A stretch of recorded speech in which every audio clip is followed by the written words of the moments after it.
You've heard of Jane Austen.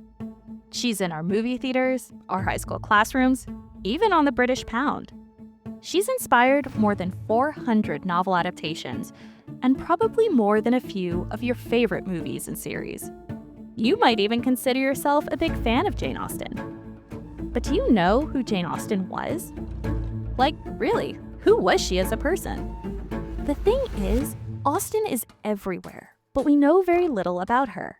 She died before her books became famous, and only a fraction of her letters survive. So in this podcast, we're finding Jane Austen. We're solving the mystery of one of the most important writers in the English language through the clues she left behind. Along the way, we'll speak to some of the top Austen scholars in the world.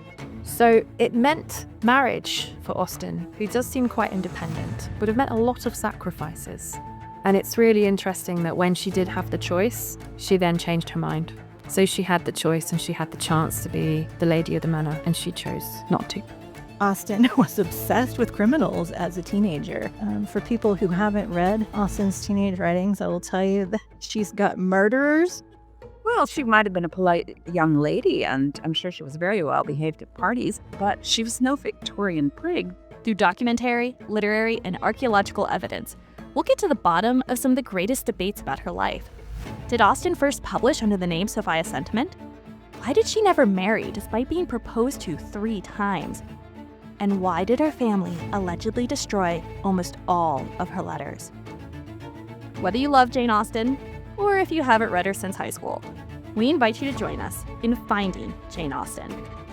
Finding Jane Austen releases early 2025, but you can subscribe now on your favorite podcast app, including Spotify, Apple, and YouTube.